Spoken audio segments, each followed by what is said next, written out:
Chit-Chat-Cadillac.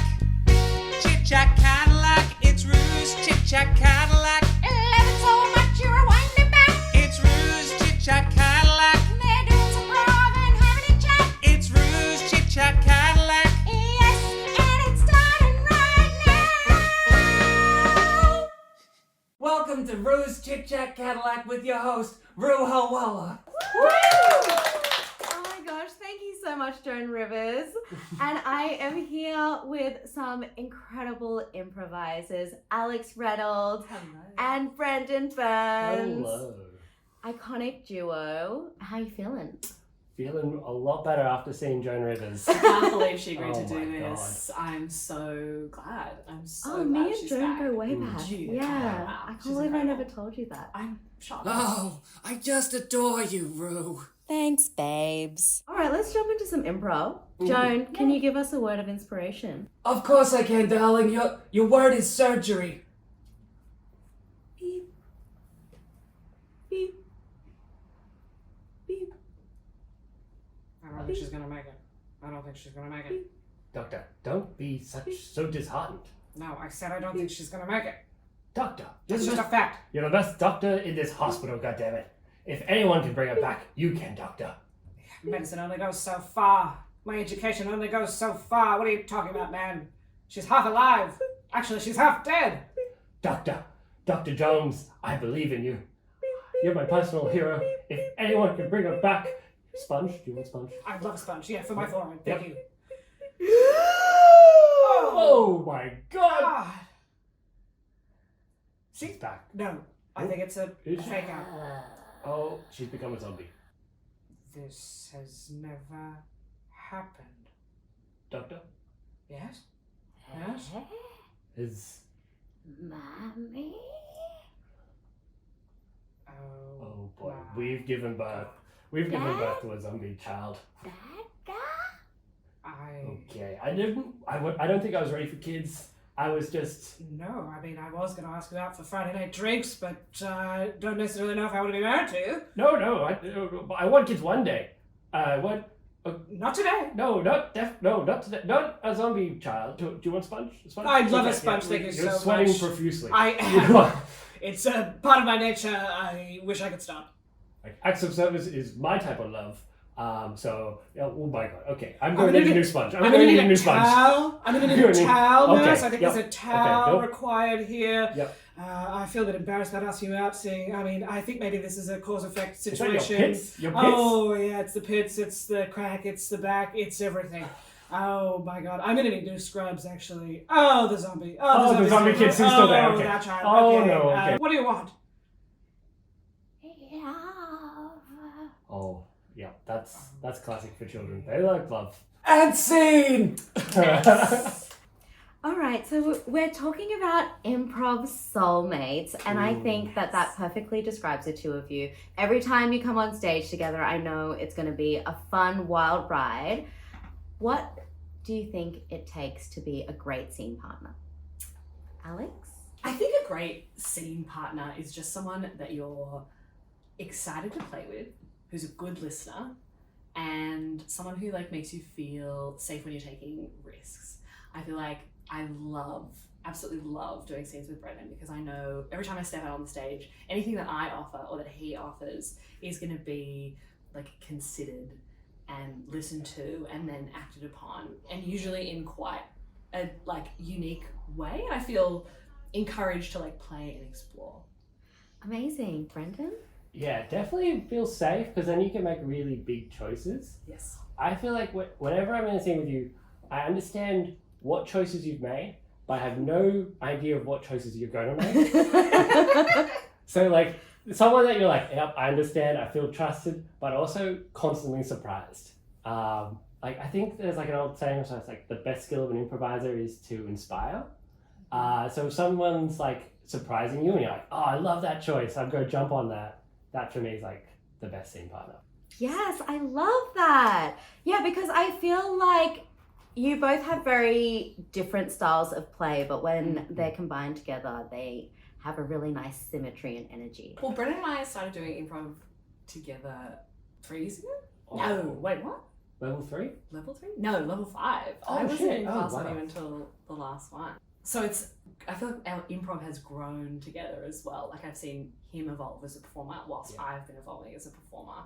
And we come from very different places when it comes to performing as well. Yeah, which I think great. also makes for, a fruitful plate. I don't know what I mean. Fruitful experience. Like Yeah. we're pulling from different places basically. So, what brought you to improv? I was playing D&D with a group of people who would all did like theatre sports or improv, and they were just having so much more fun than me. And I was like, what? I need to get on than that. And I knew there was an improv school in Sydney from like uni and stuff. So I signed up, and then I kind of just fell in love with it. Oh It my was god, like, amazing! yeah, started to do it to get better at D&D, and then D&D became to get better at improv. Like, I think that there's actually quite a lot of people who do D&D first and then come into improv, because I've had a few people in classes who are doing it for exactly that reason. I feel like the Venn diagram of like D&D in improv is like there's a huge crossover. Yeah. it's the same muscles, the same skills of like, how can I create a character within like 2 seconds that's like believable, has a history, a philosophy, a point of view. That's all the skills in D&D. And Alex, how did you get into improv? I got into improv. I wanted to do classes for a really long time.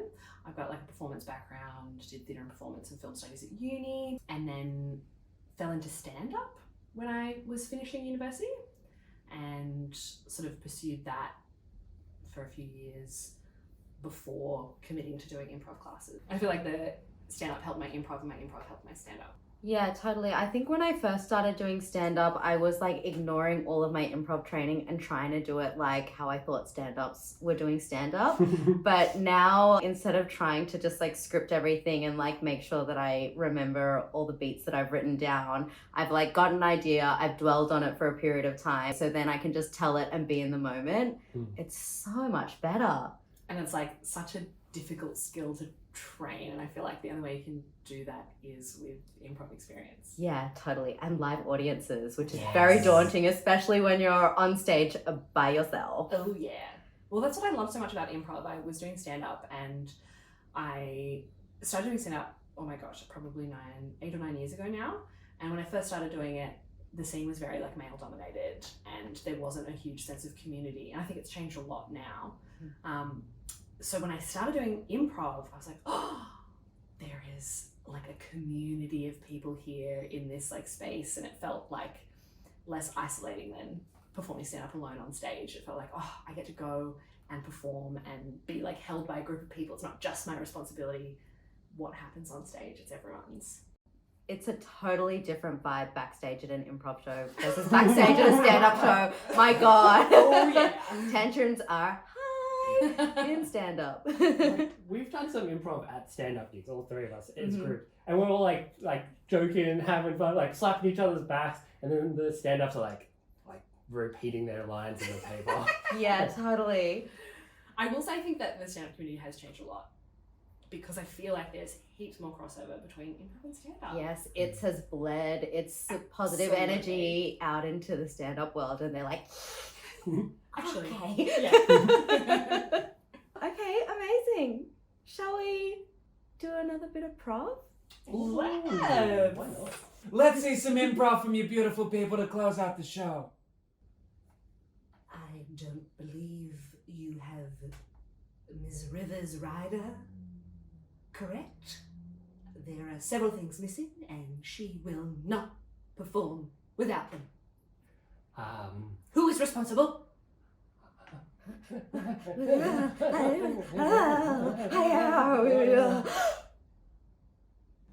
I'm responsible. It was Jason. Stacy, don't be like that. Stacy. Jason, Stacy, I don't care. All I know is she needs her things. Now, where is the rider? Do you not have it in front of you? I got it here. Okay, and then what's the first thing on the list? Square watermelons. And? We've got triangle ones. Exactly. Who is responsible? You, Jason? Was this you? Do you not know how to cut a square, Jason? I told you not to cut them in half into pyramids. You said, oh, Joan should know that this is the better, stronger shape. Yeah. And I said, no. The Egyptians believed it. There's the power of the pyramids. Stacey. I told you that. The level of unprofessionalism is far too much. Far too much. Okay. The power of the pyramids. I really thought Joan Rivers would have bought into that. Just because you go to one Egyptian exhibit doesn't mean that you can bring it all back to work, Jason. But why? I just love museums, and it flows into all parts of my life. Jason, I think what you're trying to say is that you should be a museum curator. Not in the theatre? It is a theater in some respects, no?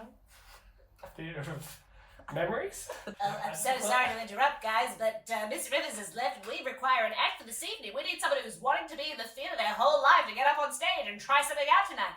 Any takers? The theatre of the memories. I can retell the whole story of the ancient Egyptians. I mean, I guess if that's all you've got. You got any jokes, man? No! Alright, theatre of memories. Alright, you got 5 minutes to impress the crowd, and if not, we'll never be on the stage ever again. Are you ready to go? What's your name? Jason! Jason. Got a last name?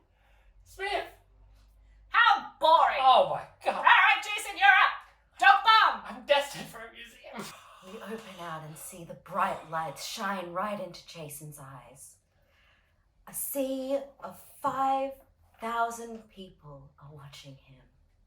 They've all been chanting, Joan, Joan, Joan, Joan, Joan, Joan, Joan, Joan, Joan. As Jason steps out onto the stage, he realizes the audience doesn't want to see him. Have you heard about the ancient Egyptians? What the blinking heck is My going name's on? Joan Smith. This is not what I paid for. I paid for Joan Rivers. Yeah, we don't want a Smith, we want a river. Let's throw our burritos at the stage. Yeah, let's. Oh, I want to take you back to ancient Egypt. Ow! Ugh. At a time of prehistoric Burritos begin civilization. flying at Jason as well Develop as phobia. cups, drinks, all sorts of paraphernalia. Cleopatra is The closer to our audience age. is getting rowdier and rowdier and angrier and angrier. We want Joan! We want Joan! We want Joan! We want Joan! We want blood! We want blood! We want blood! Out of the crowd reveals... Summoned by the summoning of blood and lust. It's the zombie baby woman come to take her revenge and her 5 minutes in the spotlight. Is this Joan Rivers? This kind of looks like Joan Rivers. It kind of looks like Joan Rivers. I think I might be Joan. Zombie, definitely zombie. Dead flesh. That looks like Joan. My husband wanna know love if they hit him in his stupid face. And scene! That's so insulting! I can't believe you're saying all that about me! And scene! Sorry, Joan. Nothing personal, We love babe.